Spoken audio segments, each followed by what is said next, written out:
喂，出来啊！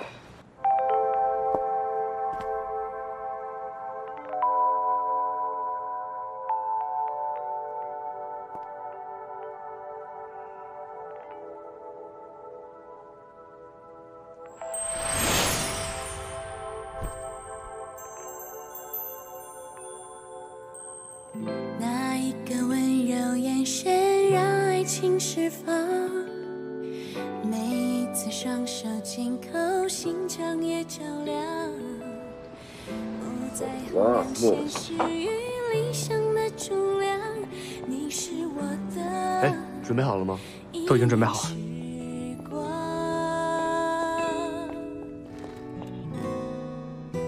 以前我觉得上天对我很不公平，让我经历了那么多磨难。但是今天，我觉得这一切都是值得的。小蝶，我会用我的过去、现在和将来去爱你。从现在开始，让我来守护你，我会让你一辈子都幸福的。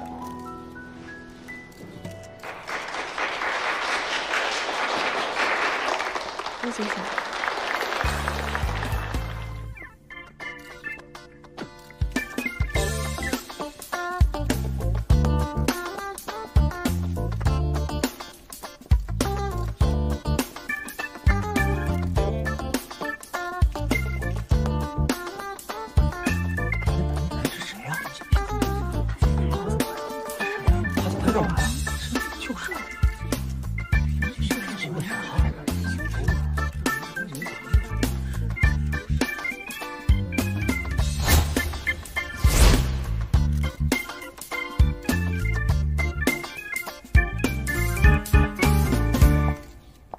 龚先生，久仰大名。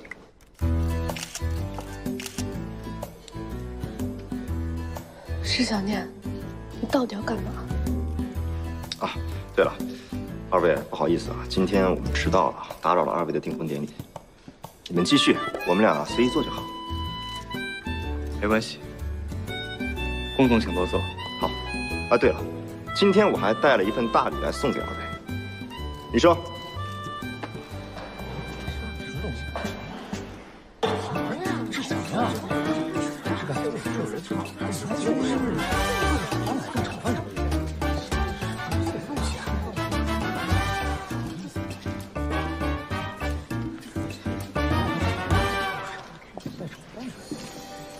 公欧，你是故意的吧？哪方面？这位天生丽质，我这一身衣服，还有后面那车蛋炒饭，全都是你设计的吧？全是。知书达理，落落大方，既是爸爸妈妈的好女儿，也是一个未来的。你的身上好像缺了点什么。她非常厉害，目前在西风世纪商品路上，我刚好想把你带上。有声有色。不用了。两个人郎才女貌，志趣相投，志同相恋。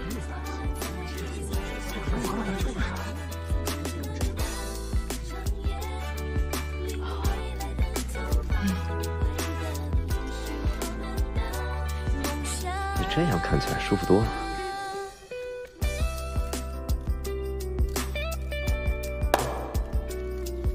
耳钉。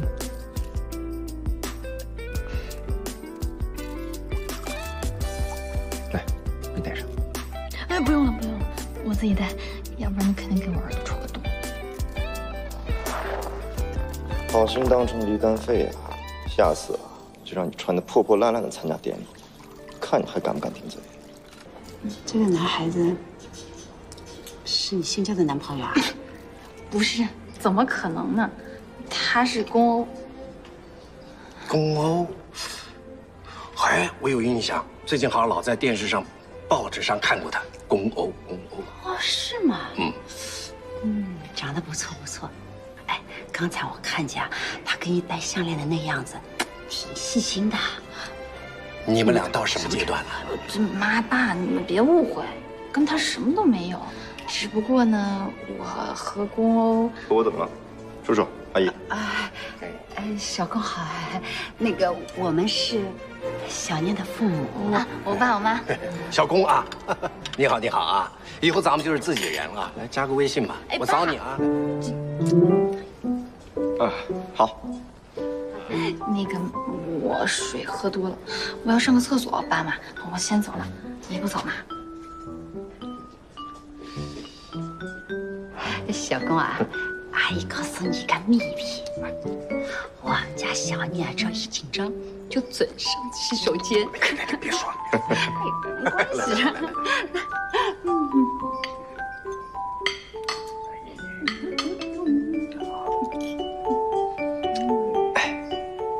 拍点照片，没问题。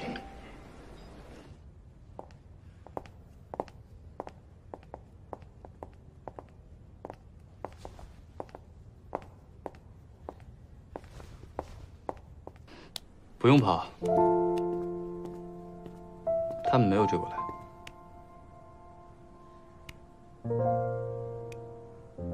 谢谢你帮我解围。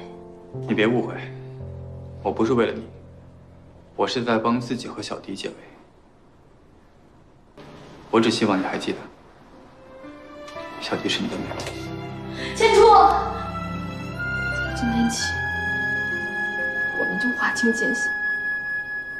石小念，小迪，我好心好意邀请你来参加我的订婚典礼，你在干嘛？你从我的身边抢走了什么？你心里应该比谁都更清楚。你放过我吧，从小是我和千初在一起，你不要再自欺欺人了。是谁在自欺欺人啊？石迪小姐在这里上演家庭伦理剧的戏码，怕是不太合适吧？龚总这是来英雄救美了呀，我们之间的家事轮不到一个外人来插手吧？石小念是我叫过来的，你们俩这么为难她、欺负她，问过我了吗？关你什么事儿？看别人家笑话有意思吗？我乐意。师弟啊，你把石小念叫过来参加你自己的婚礼，你觉得很聪明、很高明吗？在我看来，简直不值一提。我送你一句话：戏过了，只会让人家更加讨厌。你什么意思啊？我的意思是，过去你跟石小念之间有什么恩怨纠葛，我不管。但是从今天起，你再敢为难她，我同样让你吃不了兜着走。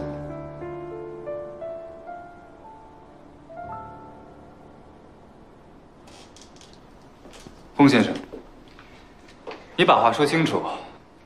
小迪现在是我的未婚妻，你这样含糊其辞的话，恐怕不太合适吧？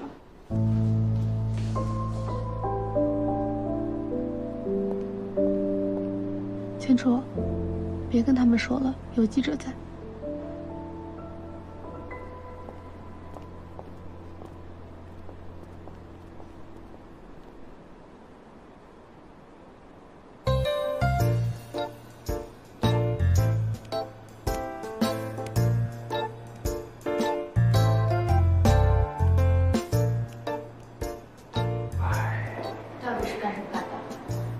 非要看我全家笑话。你别误会，我只是单纯看你那个妹妹不爽。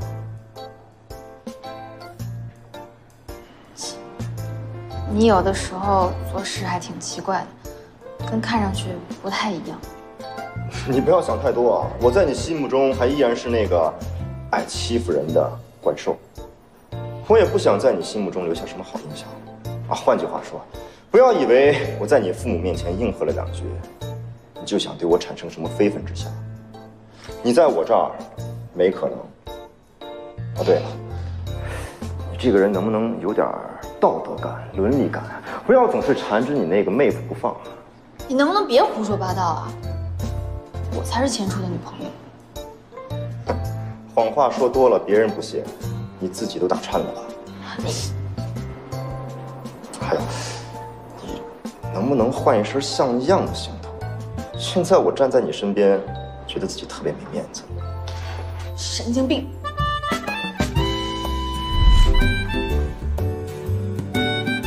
你说什么？我说话了吗？幻听。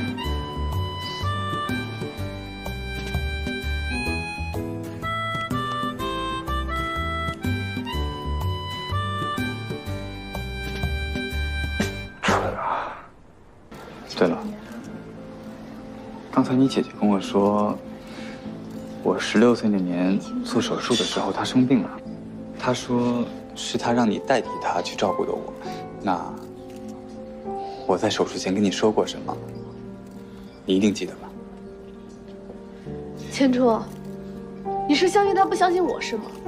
当初那个烫伤的伤疤就是最好的证据，我现在可以给你看。傻瓜，算了，我当然相信你了。这个人是，刚才教训我一顿，现在又让米生把我给抓过来了，是不是有人格分裂啊？8成就是有人格分裂，脾气又不好，神经兮兮的。你在说什么？吓死我了你！哦，我说，你总是能给我带来惊喜。哎，你看这天都这样了，咱们还能回去吗？怎么，你想留下来陪家人旅游啊？米生现在正在备车，你后悔还来得及。我不后悔。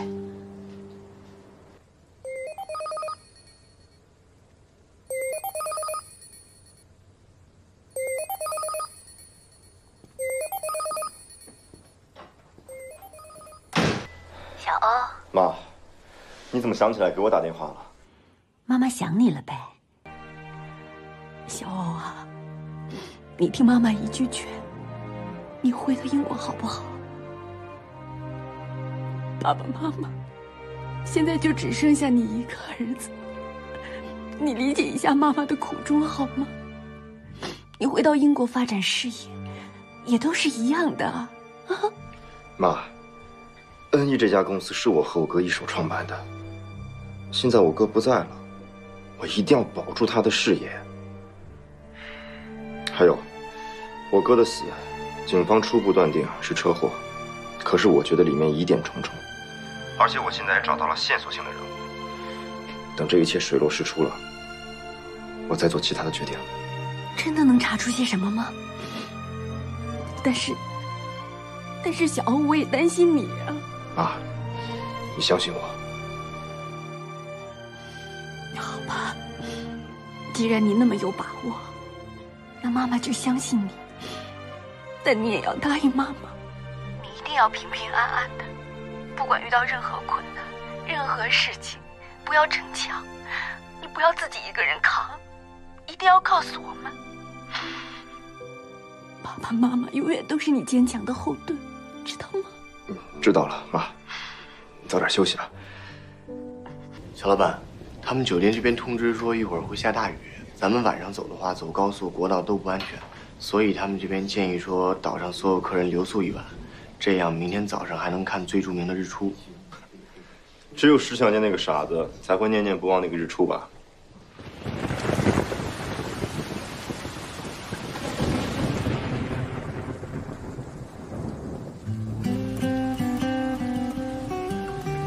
原来不仅日出好看，连下雨天也这么好看。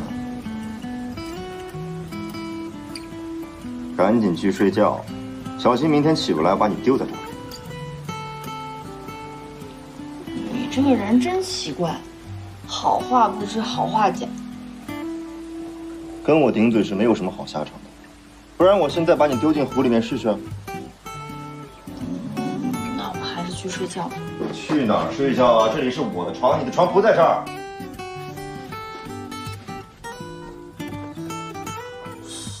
床都是一样的。那我现在就去我的房间睡觉了啊！拜拜。想太多啊你。我想的多，你想的比我多得多，还是不一样的。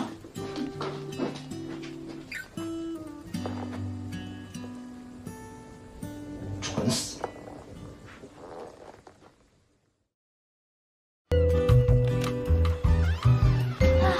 日记岛的日出可真美啊！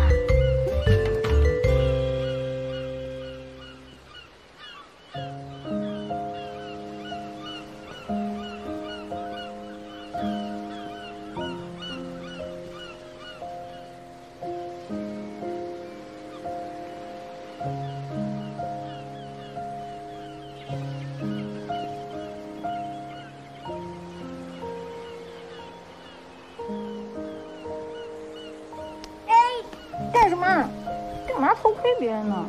今天早上的日出是穆千初送给石迪的订婚礼物，我劝你还是别看了，我怕你看多了伤眼，外加伤心。我没有很伤心，对我来说，千初完成了陪他一起长大的女孩，她要信守的这个承诺。我这么想完以后，觉得他是一个言而有信的人，就不那么难过了。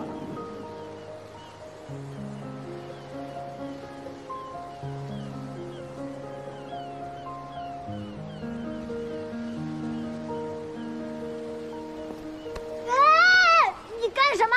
你这样我什么都看不见了。眼睁睁的看着别人秀恩爱，你找虐啊！哎呀，你拿开！那我能怎么办呢？我也不想看到啊。我能怎么办呢？我也不想看到啊。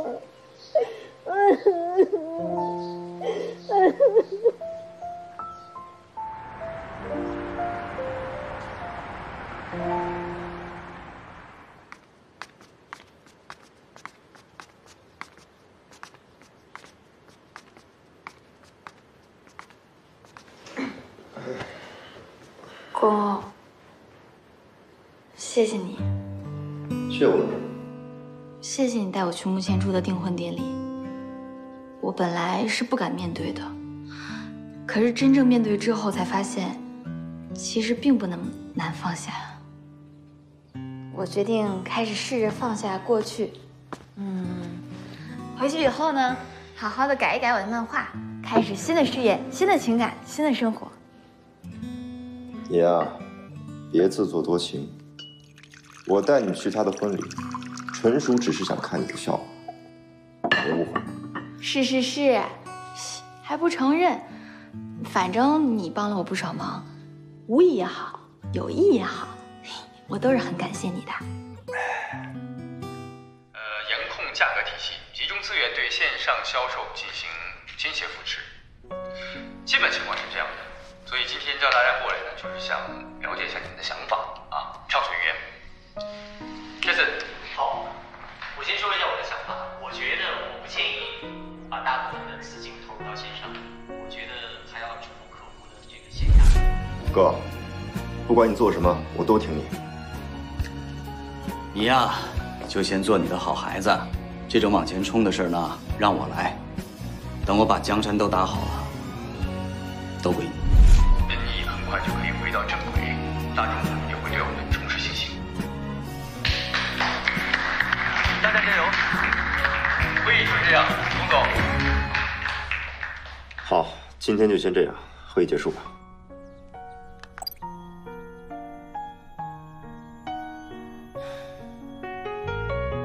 石迪面前，我是他姐姐；千初面前，我是那个能带给他希望的人。其实我再怎么骗自己，我都改不了想第一时间冲过去帮助他们的这种冲动。真是一个个都蠢到家了，谁要你们保护呀？你们连自己都保护不好呢。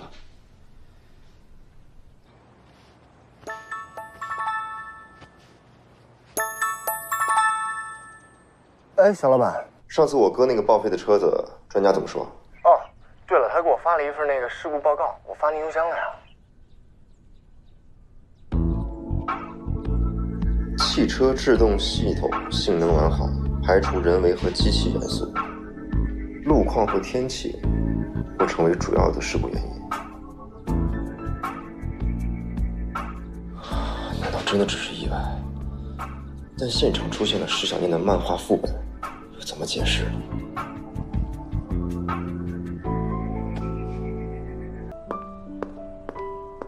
穆总，您找我。龚毅去世之后，恩义的实际管理者是谁？应该是陈白。据说龚现在很少在恩义露面，没什么特别重大的情况，他不怎么到公司。恩义没有了龚玉，果然就是不行。这个公务就是扶不起的阿斗。听说他们最近在做人工智能，你找人了解一下进展到哪一步了？记住，不要声张，了解一下即可。明白，我立刻去办。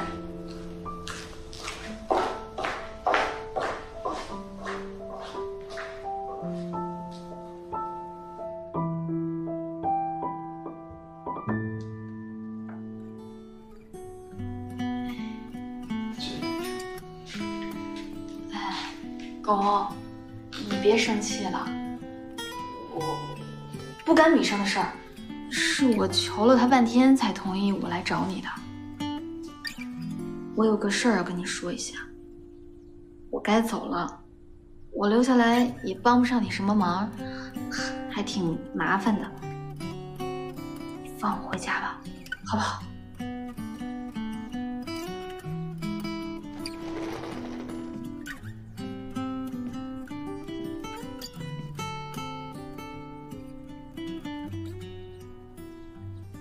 石小年，这一次是我请求你留下来，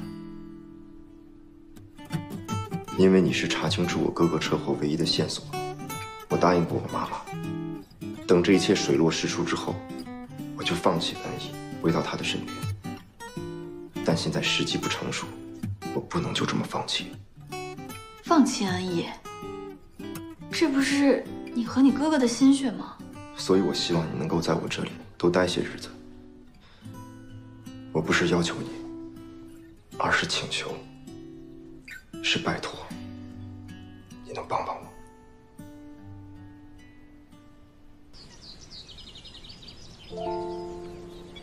小弟，有件事情让我很困惑。你姐姐一直跟我说她画了一本漫画，你知道吗？知道啊，我姐姐她一直想出版漫画，但是一直出版不了。所以他总会胡思乱想。可是我记得，你以前也很喜欢漫画，不是吗？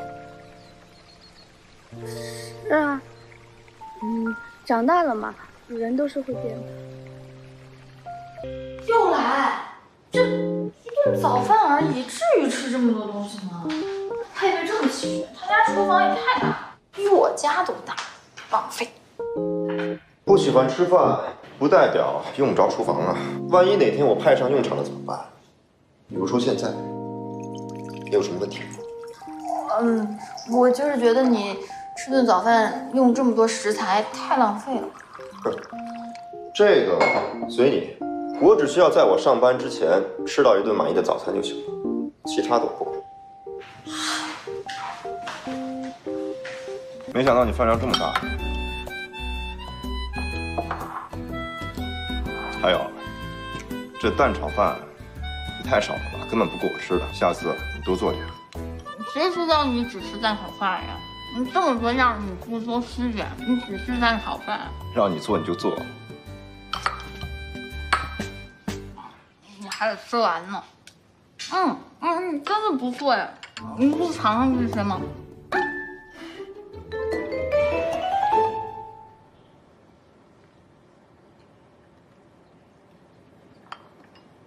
给我一箱子。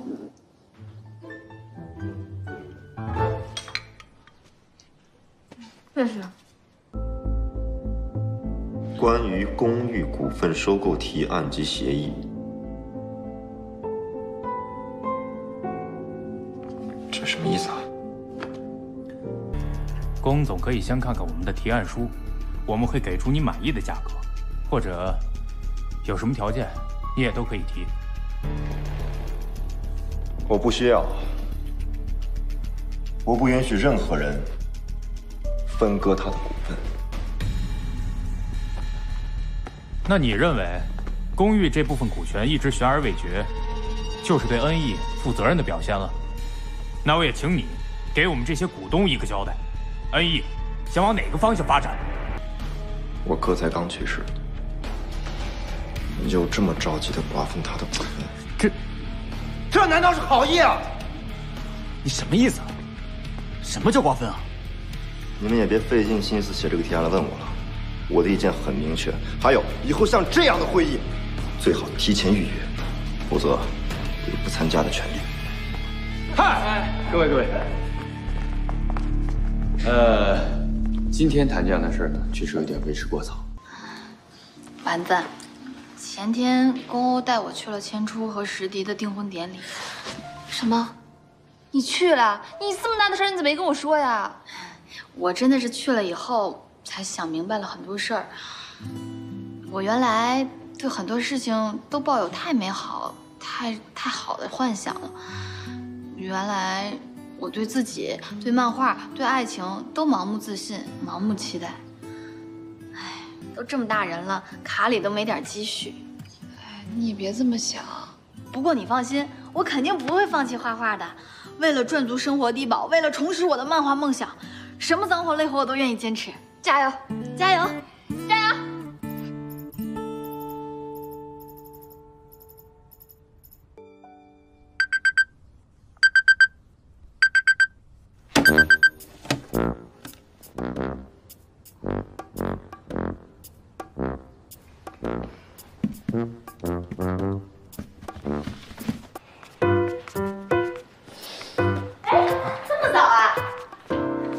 你怎么这么早？我是有新工作，我要赚足钱，然后重新找回漫画梦想。我会精神满满的，为了我的新工作。哎，你回来！你走了，谁给我做饭啊？这回来！就丢了一个手机。不是你说你们这些年轻人，一点防范意识都没有。我们天天宣传不要把背包背在后面，不要把手机放在兜里，不要边走路边听歌，你们就是不听。我没听歌，也没放身后，就放在车筐里了，就没了。包不能随便离身。你说说你现在，手机也丢了，钱也没有了，家人该多担心你啊！要是没什么问题的话，在这儿签一个字吧。记住，不要太着急，有什么消息我们会通知你的。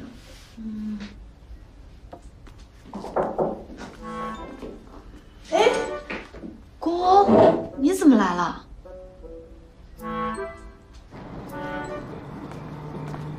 我说，我如果但凡早点发现那小偷，我就不会把手机放在身上了，然后他就不会抢走了。这么深的一条路，而且还是快天黑的时候，你胆子可真够大的，只身一人去追小偷。你现在该庆幸被抢的只是手机和钱包，但凡那个小偷有点邪念，你到现在都不知道该在哪哭呢。能不能有点同情心呢？人家手机已经没了，现在可倒好，钱没赚到，手机还丢了。要么怎么说你蠢呢？手机被抢就抢了吧，你一个女孩子家去追小偷，你怎么知道他的同伙没有在附近埋伏你啊？啊，我说人倒霉，喝凉水都塞牙。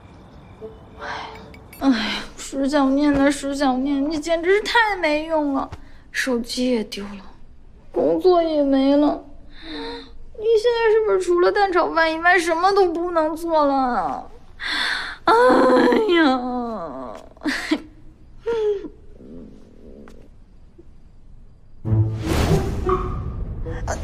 你想吓死我呀？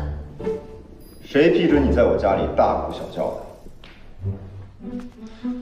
这是给你的新手机，上一次你的手机坏了，我有责任，就当是对你的补偿。还给你，我可不要！你这手机都有监测系统的，我可不想我查的内容都在你的眼皮子底下，那样我就一点隐私都没有了。哼，原来你是在担心这个呀？那我告诉你，上一次是因为你的手机系统没有更新，所以说你的操作我都能看得到。但现在这个手机系统啊，已经更新到最顶级的了，我想看也看不了。我再说一次啊，你要不要？不要，我可真拿走了啊！我拿走的话，你就只能用自己的钱去买手机了。我们恩义的手机可是很贵的。哼，好，有骨气，那我走了。给我，这本来就是我的地方。小见到了，一定很高兴。压死我了你！你快起来呀！哎，干什么你？起来！啊！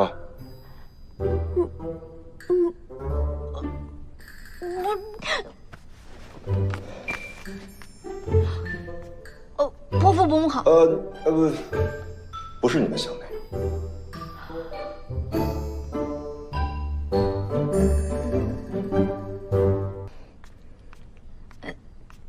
吃点水果。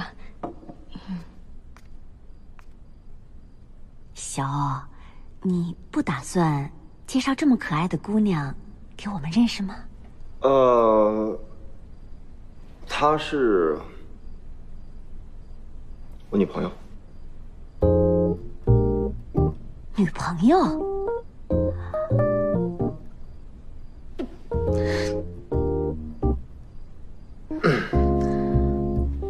你过来一下，过来一下，我得问清楚啊！哎呀，松手干嘛呀？干嘛说我是你女朋友啊？小点声，我爸妈还在那呢。现在怎么办呢？什么怎么办？将计就计呗。你干嘛不说点别的呀？话赶到这个份上了，你让我说什么好？你就说我是深夜来找你对接工作的人。我公司的职员深夜里到我家里来对接工作，这传出去更可怕吧？还有啊，现在有损失的是我，不是你。我一点没觉得当你女朋友是什么占便宜的好事儿。你错了。你可不是我女朋友，只是假扮而已。好好好。干什么？看手相？机长啊，怕你反悔。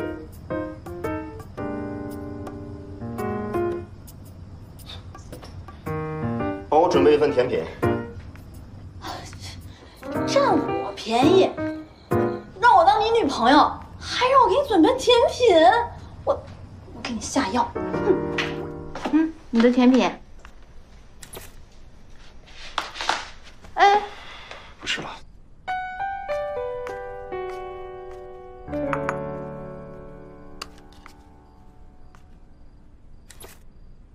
如果按此趋势发展，恩义可能会陷入资金断流的危险。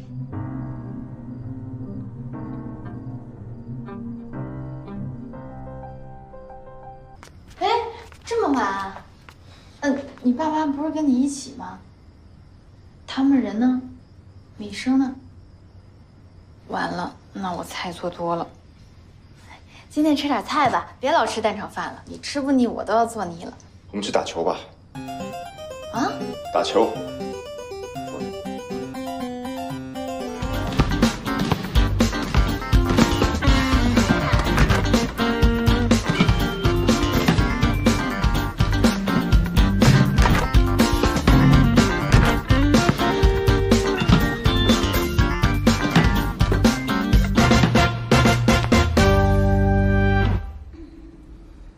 其实你哥，他并不想看到你这样。他最害怕的，就是你在他去世的这件事上无法自拔，把所有的心思和精力都花在怀念他上了，然后看着你们努力打造的恩义，一点点垮掉。恩义不会垮掉。是，他是不会垮掉。那么大一个公司，可是日子久了，总裁长期缺席。那，你能保证他未来也会像现在这样平稳运行吗？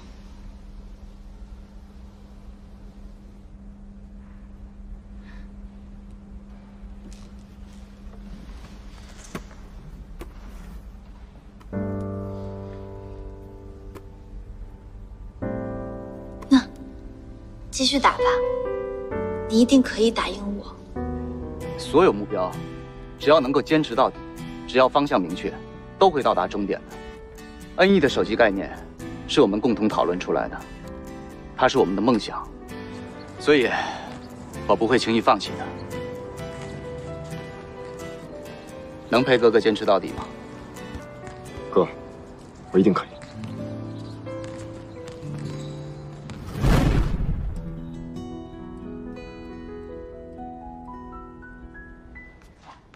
你自己随便吃点吧，我去找小丸子，他说给我找了个新的工作，拜拜。不可以，你先去把饭做了，再去干自己的事情。这是哪门子规矩啊？我又不是你专职厨娘。规矩是用来遵守的，不是用来质疑的。规矩是用来遵守的，不需要你来质疑。晴子姐，听说跟我弟弟谈恋爱啦，很荣幸。你好，我是胡晴子。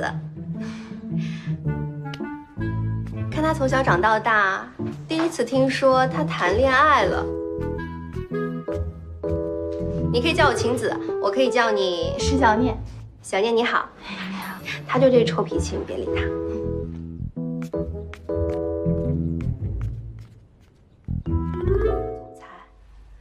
总裁和副总裁虽然只差1个字，但是总裁的使命会更加艰巨。公寓在位期间是我陪他走过来的，他经历过什么，只有我清楚。所以小欧，我劝你，如果你没有十足的意志力，我不希望你贸然行事。你说的有道理，但是我总感觉我哥想让我接过他的重担。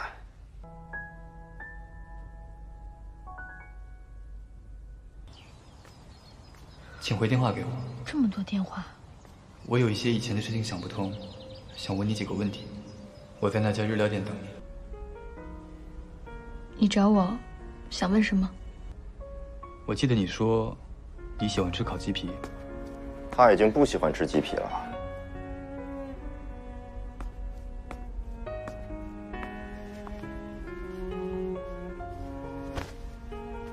谢谢。老板，要一份三文鱼刺身。三文鱼刺身，再要一份鸡蛋布丁。好。小念最近在调理身体，所以只能吃点清淡的。龚先生，我今天约小念来，是有一点私事要跟他谈，能不能请你回避一下？龚欧不是外人，况且是我叫他来的，他现在回去不合适吧？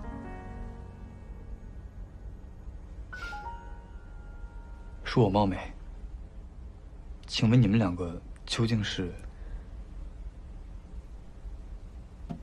他是我男朋友。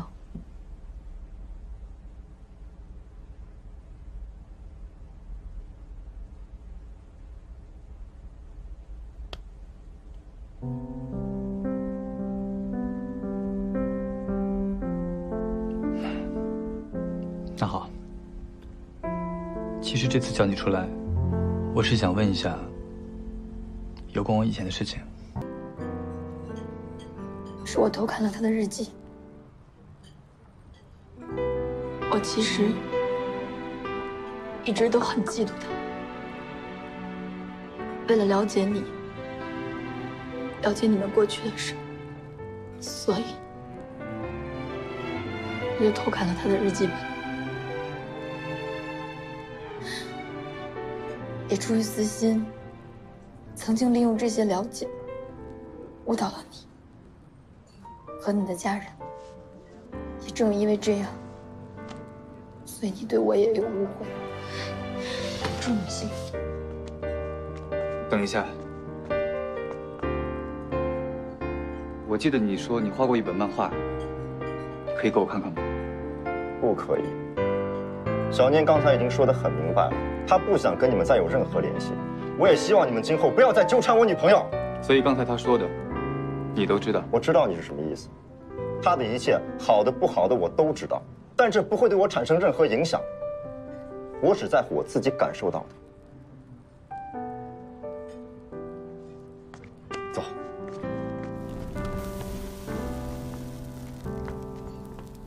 哎，女生，把车开过来。哎，我不，我要回去了。站着。你跟我闹什么脾气啊？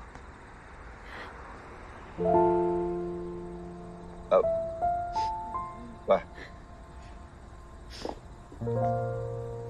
你哭什么？没哭。你说我这样是对他好，对我家里人好，对吗？你刚刚错失了一个翻盘的好机会，你这个猪脑子！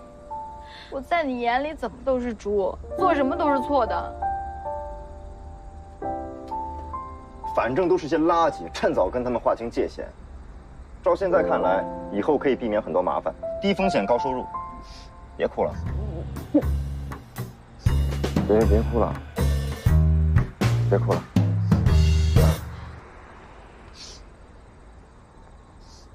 帮帮忙啊，抱一下嘛。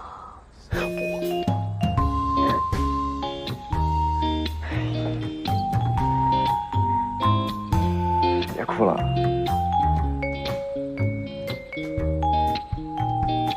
别哭了。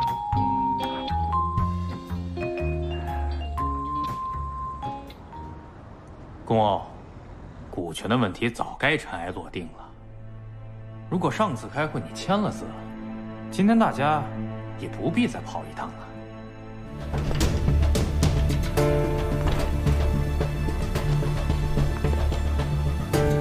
龚先生，这怎么？抱歉，打扰你们开会了。公益的股权，我和他母亲是第一继承人。我们在法律生效之后，今天已经公证过了，这部分股权就送给龚欧了。龚欧当总裁了，你看，天哪，他真厉害！哎，我以前光觉得他霸道，没想到这下他成了真正的霸道总裁。这下2种人格合体，就是名副其实的霸道总裁。霸道总裁，哎，我给他。哎呀，你们2个开门不好玩，我帮你回复的。哎，丸子，你给我呀，我就为了感谢。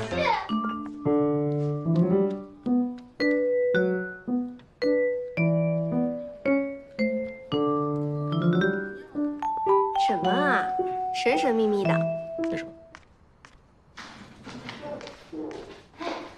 恭喜你当上了总裁。没什么。小老板，手机拉好了。啊，去吧。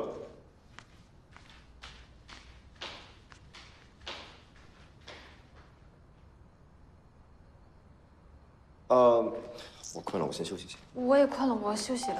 你给我一段时光，留下来想念，记忆中刻下模样，不带走遗忘。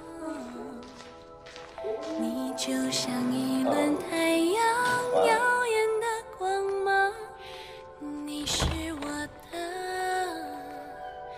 一念时光。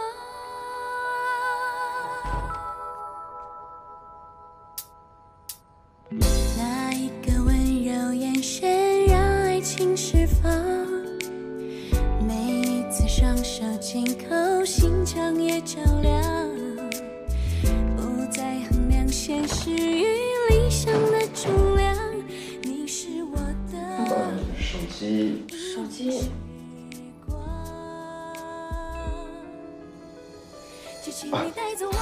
我手机没电了。没电了。孤单疲惫都已融化在你微笑的脸庞，曾辗转难眠的长夜，领悟未来的图画，绘本里是我们的梦想。给我一段时光，留下来想念，记忆中刻下模样，不带走遗忘。你就像一轮太阳，耀眼的光芒，你是我的一念时光。就请你带走我的心，填满柔软的幻想，孤单疲惫都已融化在你微笑的脸庞，难眠的长夜，临摹未来的图画，绘本里是我们的梦想。太可怕了，我怎么会一直在想这个女人？这个石小年是不是给我蛋炒饭里下毒了？怎么眼里全是她呀？你做的饭呢，只有蛋炒饭勉强能吃。以后就这样，135的午饭和246的晚饭，我只吃蛋炒饭。周末如果你想休息的话，可以省省精力，早上做一次，一次吃1天。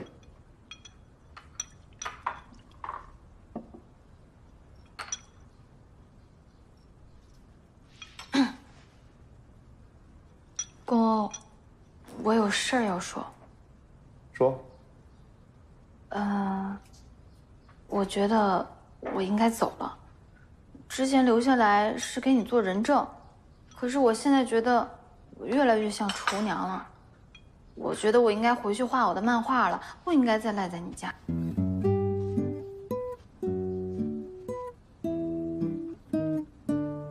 说完了。哦，对了，我行李也收拾的差不多了，需要米生帮我搬一下家。那我有一件事情要告诉你。什么事儿？明天早上我有几家杂志社的专访，米生在公司有事情去不了，你陪我去。什么专访啊？我不是刚才刚说完我要走了吗？刚才是刚才，我刚刚答应你了，你不是还没走吗？啊？现在我反悔了，你正好处于失业状态，明天你有一份新的工作，何乐而不为呢？还有蛋炒饭吗？没了。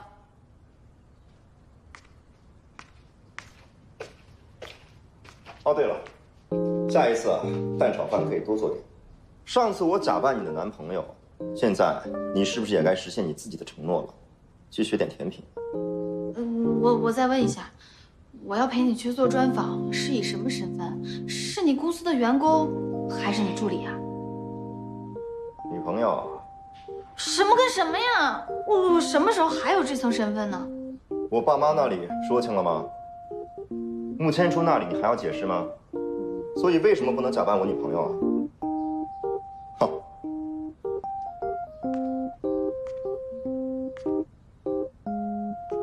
你想当真的？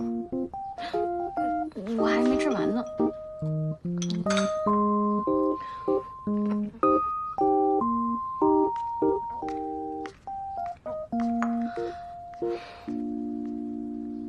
来，这样。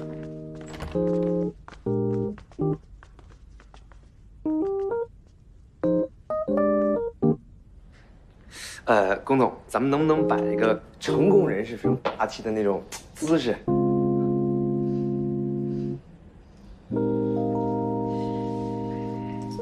哎，好，就是这 pose 啊！来，龚总啊，咱们这个表情能不能再 open 一点，阳光一点吧？啊，阳光一点。哎，好，非常好。上次你给公公发了那个么么哒以后，你们两个有没有什么有趣的事情发生呀？没有。啊，那有没有什么特别的事情发生呀？没什么特别的事情啊，我就每天给他做饭。啊，那两个人总得有单独相处的时候吧？那倒是有，但是好像都在吵架。你刚刚跟孙经理说什么了？我错了，我发誓。我再也不八卦了。哎，你说实话呢？你是不是喜欢石小念？你说实话吧，你是不是喜欢孙建良？这个没有啊，我真的觉得特别棒，你知道吗，石小念？我现在就去联系出版社，着手把你这个推出去。只要你投入感情，加油画好它，我相信你一定没问题的。投入感情啊，我能勉强保住我的小命就不错了。你可以的，相信自己，石小念啊，加油！你要是不喜欢石小姐，你为什么让我停止对她调查？还不是打心底开始信任她？你把人家调查个底朝天，调查结果就是从石小念一出生就跟我哥没有交集。我这个时候不让你停止调查，难不成让你继续浪费我的精力和财力吗？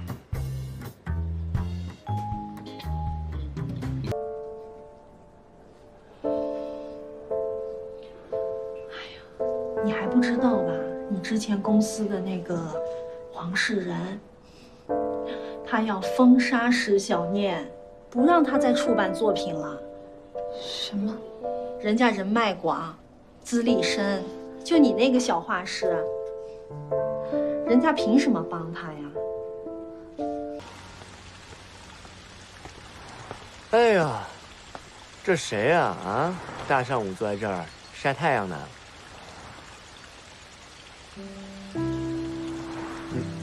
怎么了你？你怎么样？你跟我说说，你让我开心开心。你都该不用你管。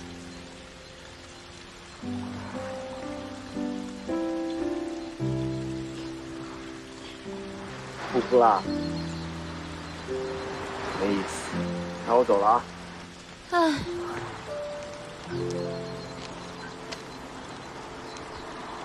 看你这么难过，这个送给你吧。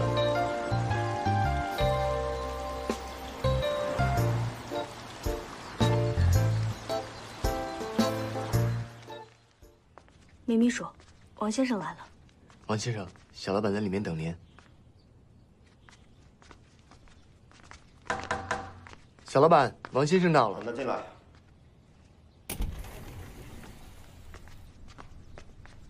王师傅，请坐吧。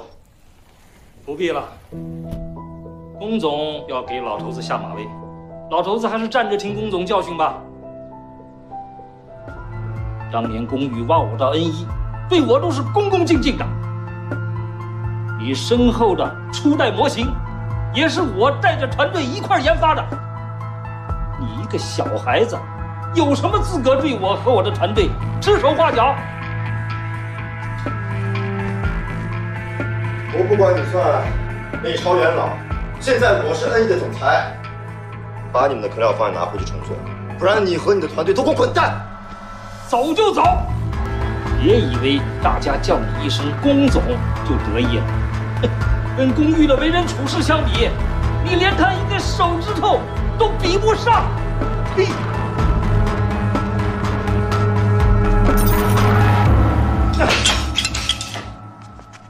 王先生，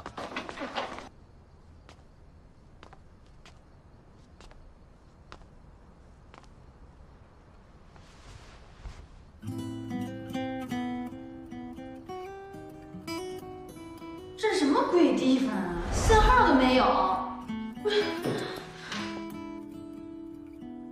怎么他这手机都长得这么奇怪？这手机放在他伸手能拿到的地方，看来对龚欧很珍贵啊。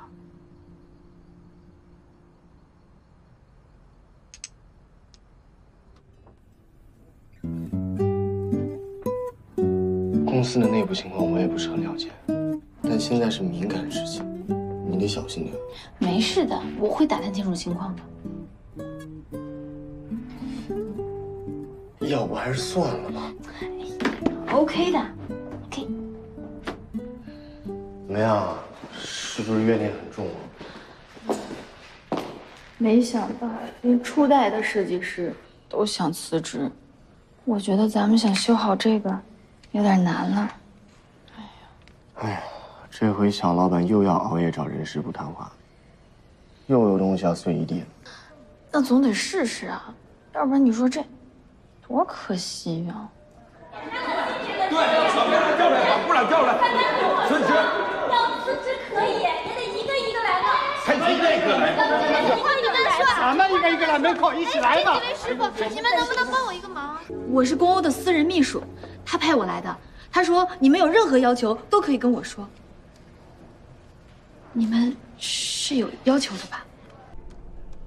各位老师傅们，你们已经在恩义干了这么多年，都对恩义也有感情了，现在为什么要说走就走呢？我想，是不是王荣森王师傅在见完龚总之后，回来跟大家反映说他是一个不听长辈劝告、乱发脾气、乱摔东西的混账小子？哎，小姑娘，话可不能乱说。晴子姐，我知道他们为什么一提到龚欧就这么生气的原因了。为什么？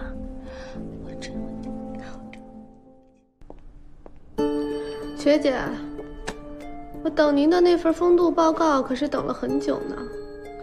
想来您是贵人多忘事儿，我也只好又上门亲自跟你要一次。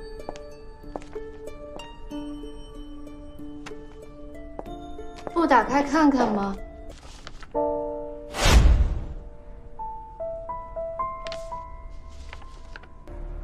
想要瞒住迁出倒是不难，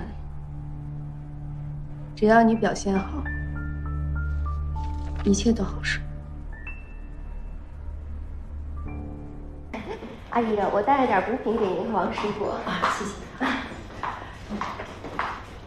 哎，要喝点什么？都行，茶就行。哎，那你坐，好，我去泡。喝点茶，谢谢。阿姨，你应该也知道，王师傅呢，在我们公司算是前辈。那我们公欧总裁他处事方式还有他的脾气就那样，大家也都习惯了。我们大家也都知道，王老先生呢，因为这个受了不少的委屈。但是其实您想，我们恩义能有这么好的口碑，不就也是因为我们公欧他的这个吹毛求疵的这个毛病吗？可不是嘛。阿姨，您可能不知道，我们恩义的前总裁龚玉是我们公欧的哥哥。那龚玉呢，在我们恩义上上下下人的心目当中，就是一个特别有担当、特别有爱心的人。我们大家也都特别感恩他的照顾。但是，他现在不在了。那能不能就希望老先生就当帮龚玉一个忙，也帮帮龚欧，照顾他一下？其实。你看，我知道老先生他为什么生气，他不就是觉得龚欧对他态度不好，而且对大家都太严格了吗？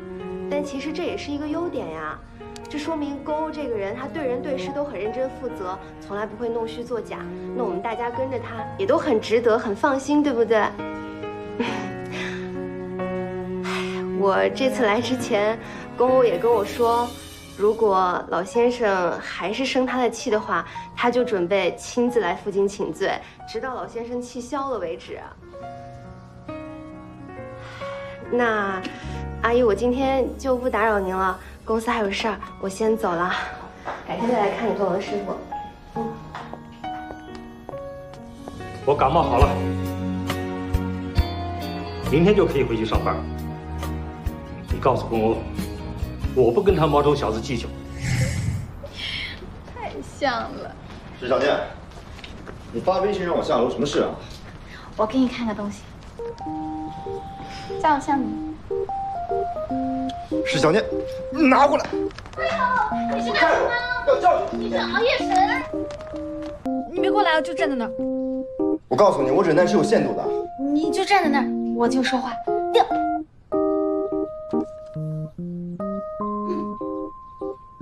我想说，公欧，我知道你想证明自己，想把恩义打造好，可是你总是用发脾气的方式解决问题，那样问题只会越来越严重。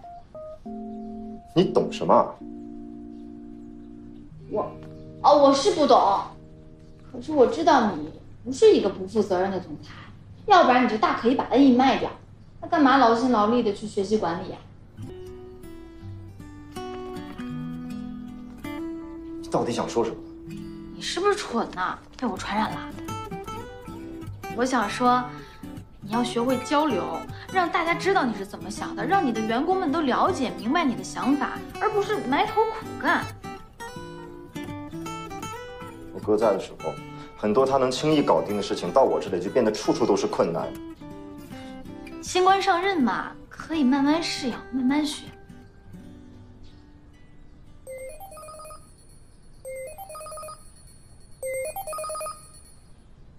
什么事？他答应了。好，我知道了。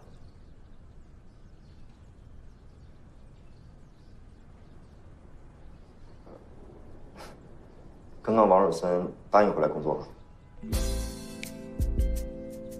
这不是你的鬼主意吧，石小念？不然晴子也不会背着我去找别人。啊？石小念，你跟我身边的人联系倒挺多的。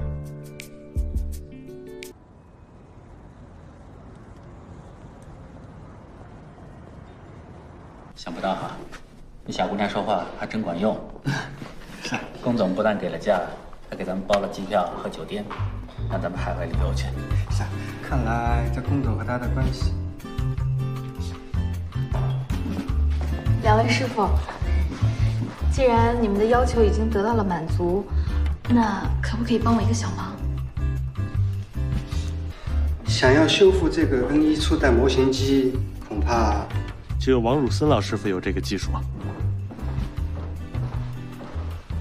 我做的东西我自己来修，谁让龚欧那小子会做人呢？专门派了胡小姐上门请罪。看来龚欧真的很在乎你，他今天答应你的这件事儿，就连我都完全没想到。小念，你真的很厉害。没有啊，我跟他其实真的什么都没有，我们没什么关系。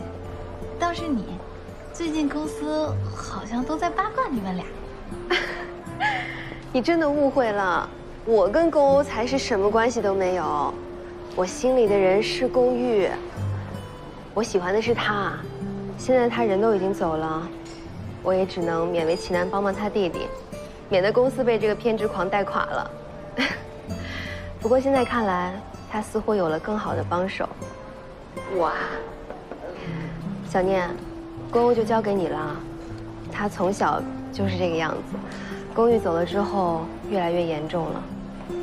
我跟宫玉之间，这个嫂子当不成，至少也算半个姐姐吧。我可不希望她就这么自己跑偏了。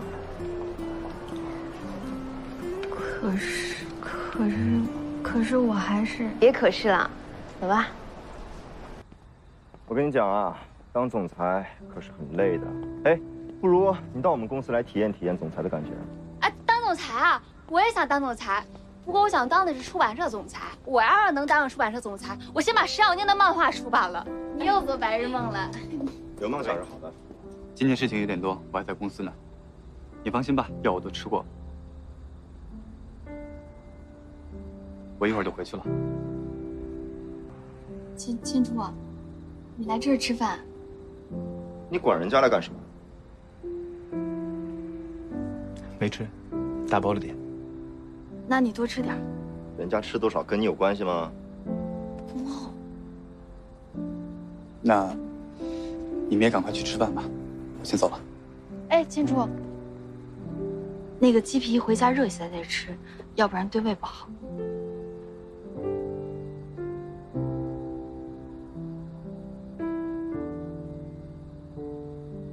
还不走啊？你再不走，这个傻子就要跟到你家去给你热吃的了。说谁傻？再见。千初，我不是那个意思。你能不能改变一下你说话的风格？我怎么了？说错什么了吗？饿不饿？你多吃点儿。我还想多吃点呢。你不是刚说完自己饱了吗？不好意思，我们今天店里面特别的忙，招牌菜已经卖完了，最后的鸡皮也刚刚被点走了。你看，没有了，走吧，咱们再改天来。坐下，石小念，我告诉你，答应我的事情就要说到做到。好，行。老板，你冰箱里应该有明天的备货吧？有是有，但是也没穿，也没解冻。你看我现在这人手也不够。没事，你忙你的，我来。啊，哎，你们那桌还需要鸡皮吗？哎，我们要，谢谢。我来穿。好，帮忙。你什么时候你都走了呀？你说他们几个什么关系啊？说清楚。那请问您还要点？我全都要了。来，走过路过不要错过，尝尝我的招牌鸡皮。老板拿走。这些我都要了。这么多你都要了，这可是拿出来的备菜，你不拿走哪有客人啊？我可没这个意思。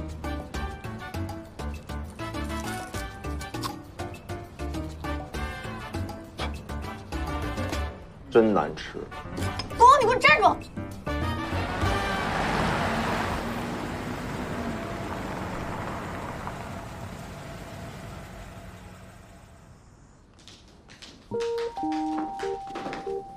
你到底发什么疯啊？发疯？我没发疯，我好好的，我发什么疯啊？没发疯，那你这是什么？浪费粮食？拿过来了，没不让你吃啊？那是什么问题呀？因为穆千初，你跟穆千初之间有什么问题吗？我跟他之间什么问题都没有，我就是看不惯你这一副没出息的样子。你能不能讲点理呀？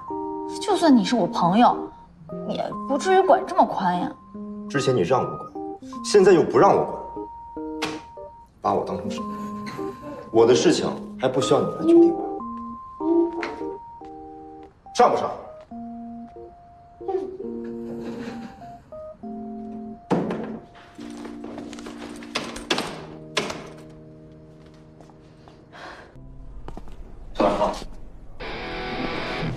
走。孙社长你好。孙社长，你姓孙吗？孙生。傻了吧？怎么喊你呢？我。出版社的事情办得怎么样了？哦，石小姐推荐。我说的是出版社，不是石小念。问出版社，不就是问石小姐吗？不知道当时是谁啊，一看到女孩子哭就怂恿我收购出版社。那是我做过最错误的。你怎么了？没事。小老板不是您早有这个意思吗？我就是顺手推舟了一下。毕竟早在我看到那个奇怪女人哭之前，您就已经让投资部去打听出版社的收购价格。说吧，怎么惩罚你？下个月工资扣多少？我罚站。不过小老板，咱们是不是有必要把石小念画的结尾拿过来看一下？没准和咱们手上的复印稿一对比，能找出一些关于大老板车祸的线索。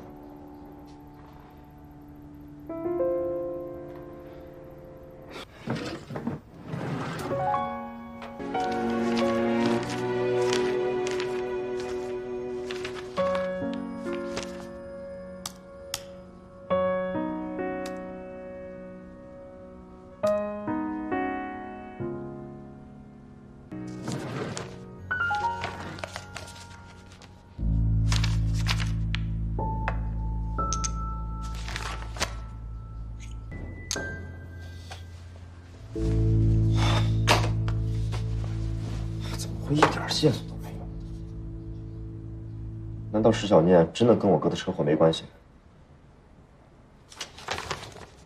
可这本漫画怎么会出现在现场啊？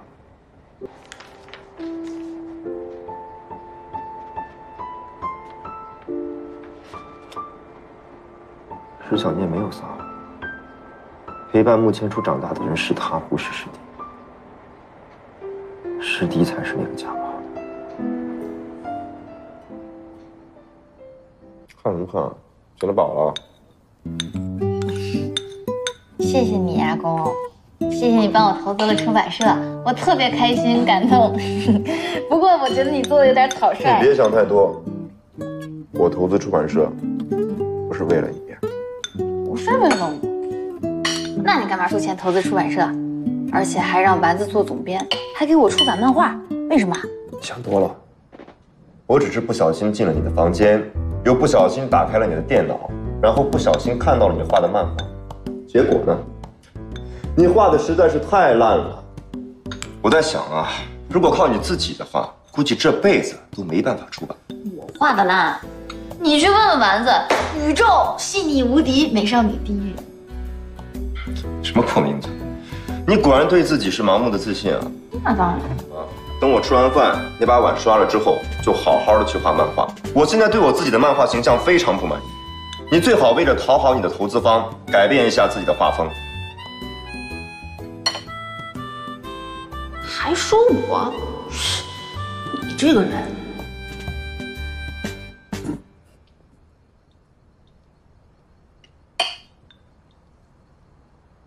你再说我坏话，你听到了？我神经。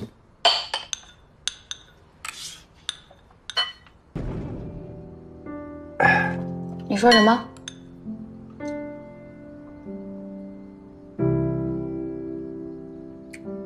我在吃饭呢，吃饭也算说话吗？你声挺大的，也是一种表达。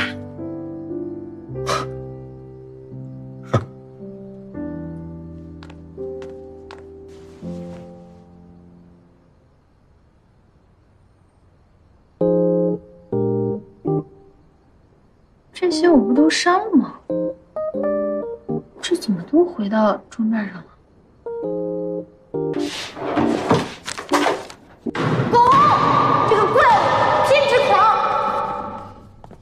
你说对了，在你的所有作品里，我只对这个感兴趣，其他的都太一般了。你快把东西还给我！东西？什么东西？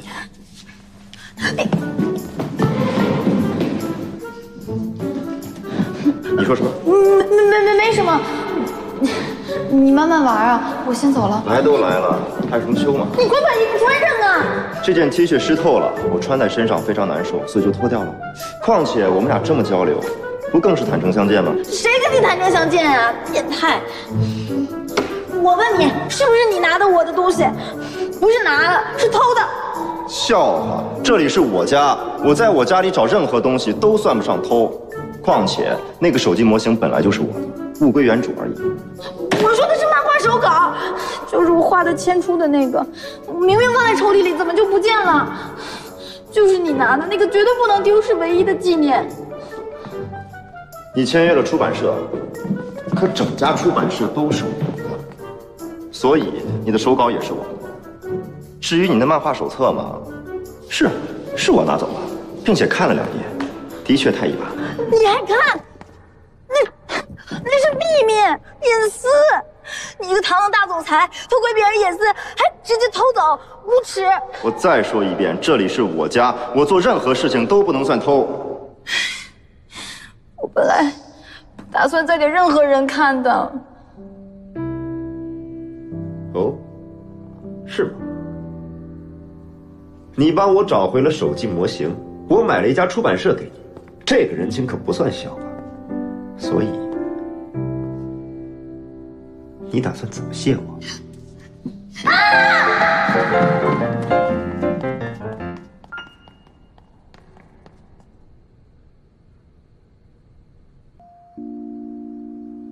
哎，你怎么会有这个？别碰，坐下。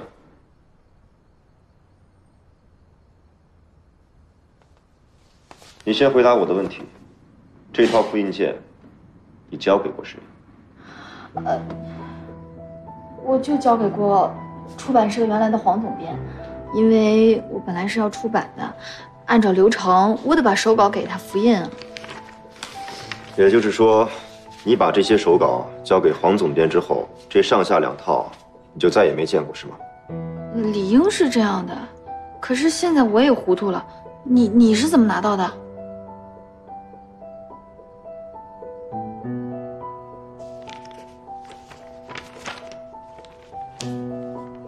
这几张是在我哥的车祸现场找到的。车祸现场？怎么可能啊！我发誓我没见过。现在你知道为什么我一开始就把你找到我家里来盘问了吧？这里面有太多我解不开的谜了。我之所以拿走你的漫画结尾，是想看看里面有没有什么新的线索。原来是这样啊！可是这些漫画让你失望了吧？你刚才说，你把这些手稿交给了出版社总编。除了他以外，就只有我和丸子看过。丸子，我是信任他的，他是绝对不可能做出这种事儿。看来，要先从这个杂志社出版总编下手了。那个，如果没什么事儿了的话，我可以把这个拿走吗？如果有需要，我是说你要调查什么线索的话，你再管我要就好了。这我先拿走了。还有今天这个被你拿走的事儿，就先告一段落。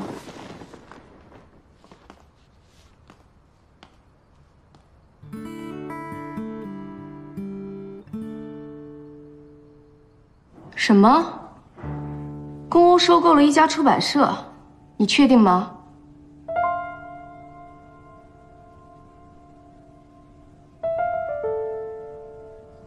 这个公欧果然比我想象中厉害，不能小瞧他。他要是单纯的投资还好，要是有什么别的目的，注意盯紧他的动向。喂，小念，你快看快看，你的漫画现在在看漫画 APP 上已经破浏览记录了。这不是在做梦吧？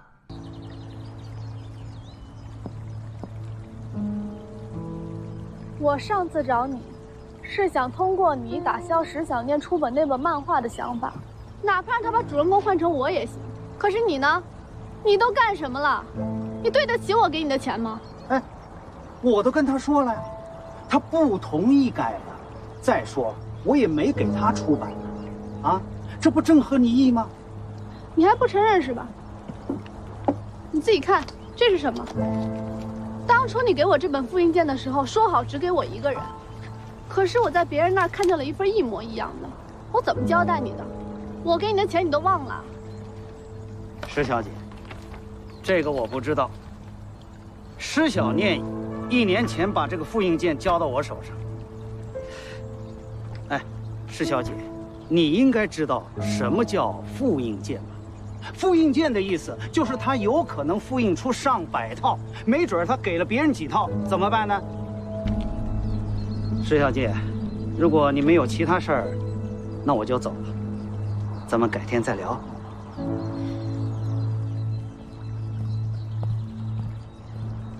施小念啊，施小念，你是要害死我！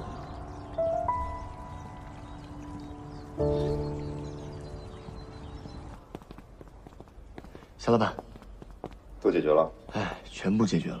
他们其中大部分是跟恩义以及下属部门有合作需求，想要借助对石小姐漫画投资，更好达成跟恩义合作。还有一些面临破产，想借助恩义来翻盘。所以啊，石小姐，这些人不是单纯冲着漫画来的。小老板这么做是为了你好。都听见了？就你这种智商，在恩义工作，早就被丢到海里喂鲨鱼了。什么意思呀？意思就是，我们想要努力摆脱他，来证明自己的实力都没有用。因为这些人本来就是冲着他来的，即便我画的是垃圾，他们仍然会来。怎么会是垃圾呢？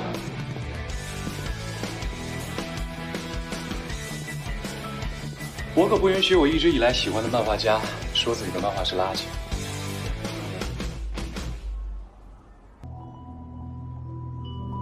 这些是我对跟石小姐漫画合作的所有方案，包括对她进行个人的宣传以及版权开发。当然，至于我私人的热爱，也有好多对漫画的理解与想法。不过这个也完全取决于石小姐您是否愿意接受。啊，对了，还有。最重要的是，为了防止节外生枝，我也拟了一份文件，放弃一切有可能跟恩义之间达成的合作。